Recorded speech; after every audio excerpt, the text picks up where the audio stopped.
Today is a day full of very exciting announcements for you guys. So I'm going to present to you Justice Democrat candidate number 1. So she's running in Missouri's 1st District. Her name is Cori Bush. Let me play for you a quick little bio about her. Then I'm going to come back and I'm going to tell you why we love her and who she's running against. My name is Cori Bush. I'm a nurse, an ordained pastor, a social justice advocate, community activist, and hopefully soon, one of your elected officials. I'm a parent. I'm a single parent, so I understand walking through taking care of children by yourself. I understand what that daily routine is like. I know what it's like to live paycheck to paycheck.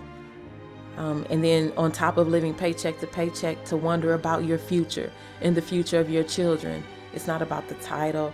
I just want to be in a position where I'm able to help people on a larger scale. I've been able to do it on a small scale with no name, no money. And this is why I'm running for United States Congress to represent Missouri's 1st District.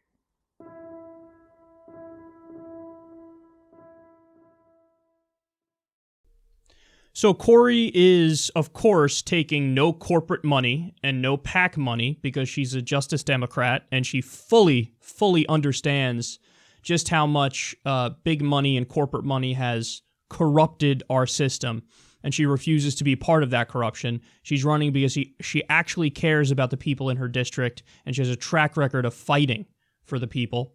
So no corporate money, no PAC money. She's in favor of Medicare for all. She's in favor of free college. She's for ending the drug war and reversing mass incarceration. She's for making the minimum wage a living wage. And she was an early backer of Bernie Sanders. And she even went as far as to speak at some of his rallies. So when I tell you I couldn't be more excited about her, I mean it. She is a perfect candidate. Now, who's she running against? Well, she's running against a congressman named Lacy Clay. Why does he have to go? Because some people might say, well, look, I mean, isn't he somewhat progressive? Isn't he, he's not the worst of the worst when it comes to the corporate Democrats, so why is he being targeted? Well, there's a few reasons. So Representative Clay voted against an amendment to limit military surplus transfers to local cops in 2014.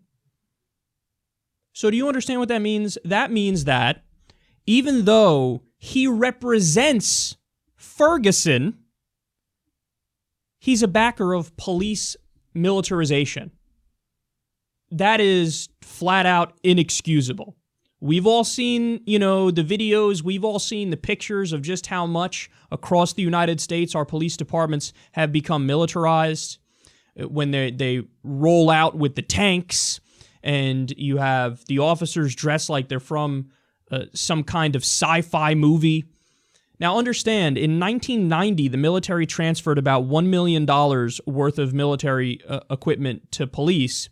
That number, by 2013, had ballooned to $450 million. So every year, they're funneling millions and millions and millions of dollars worth of military equipment to the cops. And then guess what? When all you have is a hammer, everything looks like a nail. So that's why we hear all these stories about these SWAT team raids where they're fully loaded and all geared up and they break down the door of a house and, end up gunning down innocent people. They literally blew a baby's face off one time because they used, they threw one of the, I think it was the sound grenades into the crib, I guess by accident, and then it blew up. And so Cori Bush is going to fight back against police militarization, and Lacy Clay literally voted for it. That amendment was proposed by Alan Grayson back when he was in Congress, where he said, enough with this police militarization. This isn't like any other modern nation. We have to reel it in a little bit. And Lacy Clay, even though he represents Ferguson, he said, no, I'm in favor of police militarization. Okay, now we're just getting started here on Lacy Clay. As of 2012, Lacy Clay took $80,000 from the predatory payday loan industry, and he voted to protect them. And get this, the average interest rate on a payday loan in Missouri is 445%. So here you have a guy who pretends to be a progressive Democrat. Ladies and gentlemen, that's a wolf in sheep's clothing. That's what that is. Are you kidding me?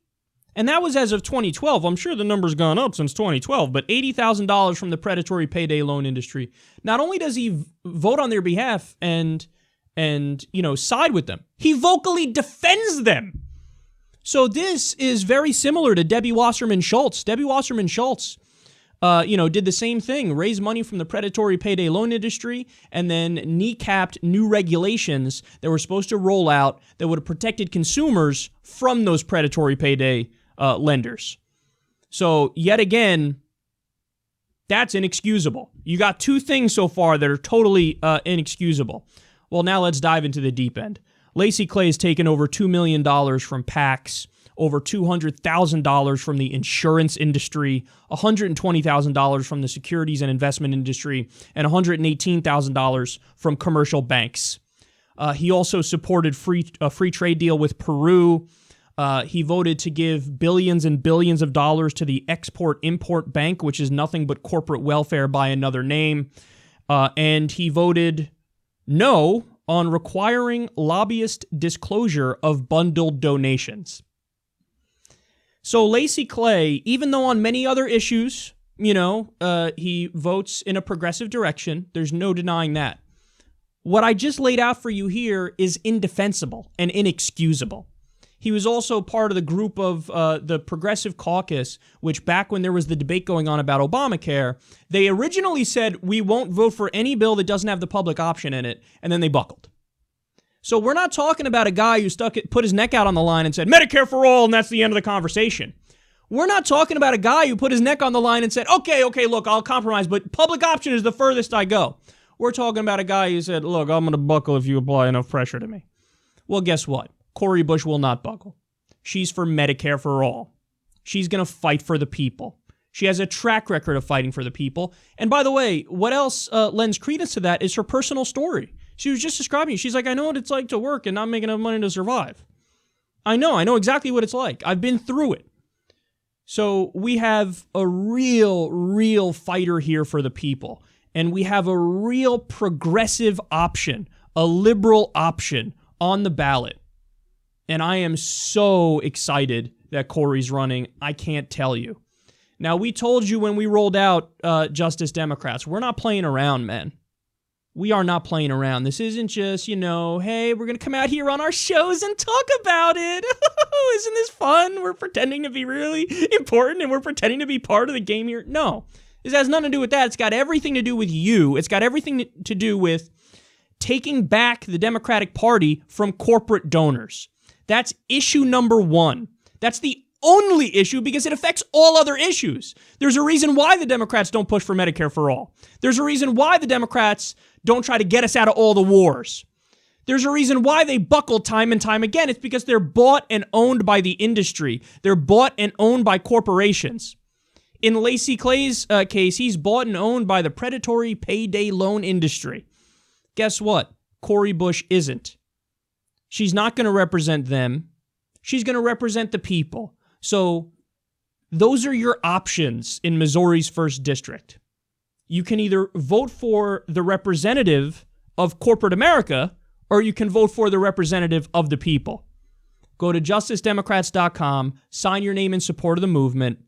Hey, if you want to run, if you want to get involved, look, put your name in there. If you know somebody who, wants to run or get involved, put their name in there. We have a whole system set up. It involves vetting, it involves training. We have to filter through the thousands and thousands of applicants and figure out who the best options are, and then we have to staff them up and do all these things. There's a lot of work that goes into it, so there's no guarantees personally if you want to get involved and you want to run for office. But the whole point of this movement is we find regular people, working people, who just want to make the country a better place and help their fellow Americans and who do not want to represent the corporations and the special interests. And that's exactly what we have in this instance with Cori Bush. I'm incredibly excited about it.